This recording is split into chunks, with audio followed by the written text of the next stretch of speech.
Good morning, everybody. Day number 26. We're getting there now.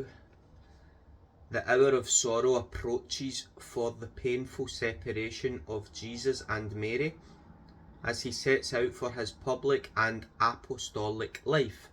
The soul to its heavenly mother, here I am again before you, my holy Queen Mother. Today my filial love for you makes me run to witness the moment when my sweet Jesus, in taking leave from you, sets out to begin his apostolic life for the good of souls. Holy Mother, I know you will suffer very much, as each moment of separation from Jesus will cost you your life, and I, your child, do not wish to leave you alone. I want to dry your tears and offer you my company to comfort you in your loneliness. And as we remain together, may you continue to impart to me your beautiful lessons on the divine will. 1 second. Noisy vehicles again outside, so I had to shut the window. Lesson of the Queen of Heaven. My dearest child, your company is most pleasing to me, for in you I will feel the first gift Jesus gave to me, a gift made of pure love, the fruit of his sacrifice and mine, and a gift that will cost me the life of my son. Now listen closely to what your tender mother wishes to tell you. Pay close attention, my child. A new life of sorrow, loneliness, and long separations from my beloved Jesus begins for your mother.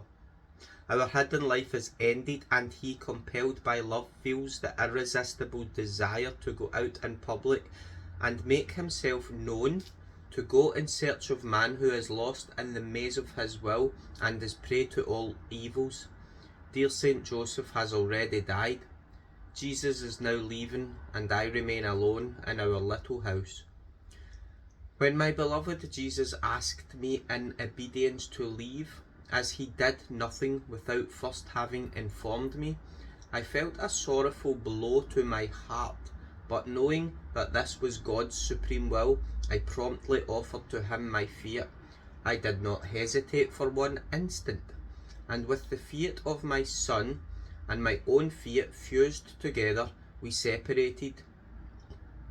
In our ardent love, he blessed me, and he departed.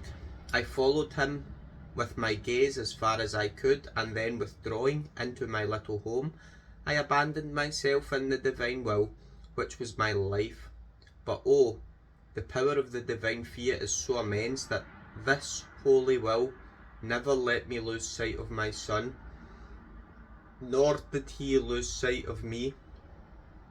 On the contrary, I felt Jesus' heartbeat in mine, and he felt mine in his. Dear child, I received my son as a gift from the divine will, and what this holy will gives is subject neither to termination nor to separation. Its gifts are permanent and eternal. Therefore my son was mine, and no one could take him away from me, neither death, nor sorrow, nor separation, for the immutable divine will had given him to me. Our separation was only apparent, for in reality we were fused together, body and soul. What is more, since one was the will that animated us, it was not possible for us to separate. Now the light of the divine will revealed to me just how badly and with what ingratitude the people would treat my son. This notwithstanding, he directed his steps towards Jerusalem. His first visit was to the Holy Temple, in which he began his series of preaching. But what a sorrow to behold, when he, the bearer of peace, of love, and of order, preached his word that is full of life. It was poorly received and misinterpreted, especially from the learned and wise of those days. And when my son said he was the Son of God, the Word of the Father, and the one who had come to save them, they took it so badly that they wanted to eliminate him as they looked at him with their furious eyes. Oh, how my good and beloved Jesus suffered. Their rejection of his message made him feel the death they inflicted upon his creative and divine word. And I, with full attentiveness, gazed upon that bleeding divine heart and offered him my maternal heart to receive his own wounds in order to console and sustain him when he was about to succumb. Oh, how many times after imparting his divine word, I saw him forgotten by all and without anyone to offer him comfort. He was left utterly alone outside of the city walls, outside, under the vault of the starry sky, leaning on a tree, crying and praying for the salvation of all. And I, your mother, dear child, cried with him from my little house. In the light of the divine fiat, I sent him my tears, my chaste embraces, and my kisses to comfort him. And seeing himself rejected by the great and the learned, my beloved son did not stop giving himself to others, nor could he, but his love ran in his longing for souls. Whence he surrounded himself with the poor, the afflicted, the sick, the lame, the blind, the dumb, and those oppressed with many other maladies. All such maladies were symbols of the many evils that the human will had produced. And dear Jesus healed everyone, he consoled and instructed everyone. So he became the friend, the father, the physician, and the master of the poor.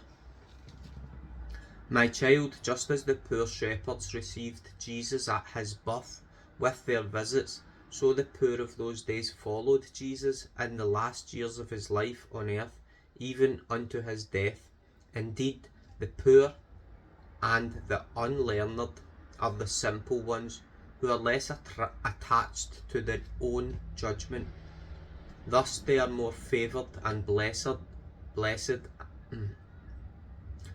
and are the preferred ones of my dear son.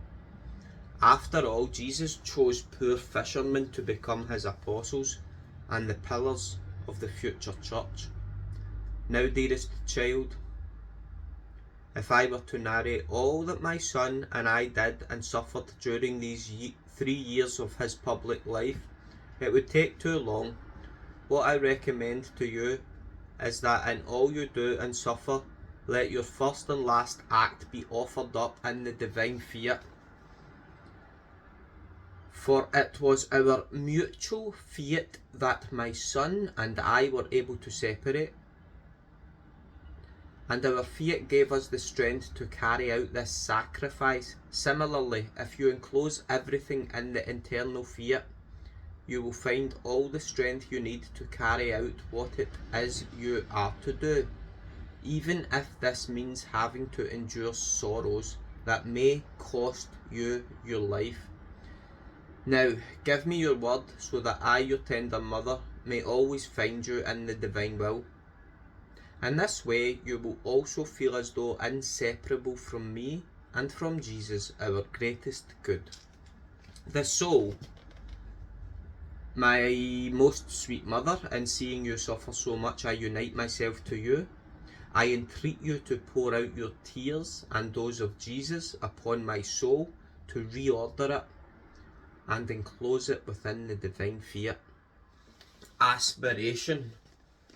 Today, to honour me, offer me all your sorrows, to accompany me in my loneliness, and in each sorrow you experience, place an I love you for me and for your Jesus in reparation for those who do not want to listen to his divine teachings.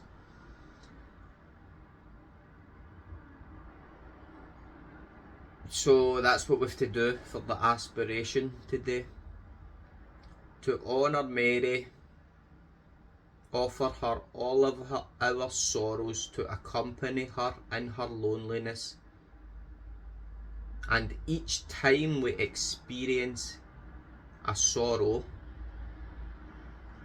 we place an I love you for you, Mary, and an I love you for Jesus, in reparation for those who do not want to listen to his divine teachings.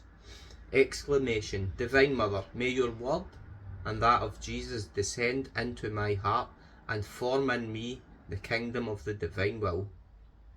Then that's it. And one important point for today: while not all maladies are the direct result of actual sin, they discover the provenance in the original sin of our first parents, that all humans inherent at conception. If original sin is the predispositional cause of a person's disorders and maladies, actual sins in certain cases may be the precipitative cause of said disorders. There you go. There you go. Right, have a good day. Ciao.